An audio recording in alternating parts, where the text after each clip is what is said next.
டென்டிஸ்ட்ரியில் most challenging thing என்னன்னு பார்த்தீங்கன்னா பல் இல்லாத இடத்துல பல் கட்டுறது தான். அதுலேயும் ப்ராஸ்டோடான்டிஸ்ட்டுங்களுக்கு காம்பினேஷன் சிண்ட்ரோம்னு ஒன்று இருக்குது பாருங்கள், ரொம்ப பெரிய தலைவலி.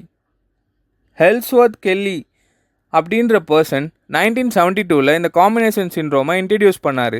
இந்த காம்பினேஷன் சிண்ட்ரோம்னா என்னன்னு பார்த்தீங்கன்னா, இது ஒரு டென்டல் கண்டிஷன். காமனாக பார்த்தீங்கன்னா மேக்ஸிலரி ஆர்ச்சில் எந்த டீத்துமே இல்லாமல் இடென்சுலஸாக இருக்கும். அதே மேண்டிபுலர் ஆர்ச்சில் ஆன்டீரியர் டீத்ஸ் மட்டும் இருந்து போஸ்டீரியர்ஸ் எல்லாமே இடென்சுலஸாக இருக்கும். இதோட காம்போனன்ட்ஸ் என்னென்னு பார்த்தீங்கன்னா, first loss of bone in the anterior maxillary region, over growth of the maxillary tuberosity, papillary hyperplasia in hard palate,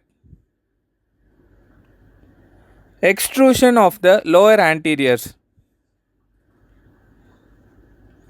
loss of bone under the partial dentures.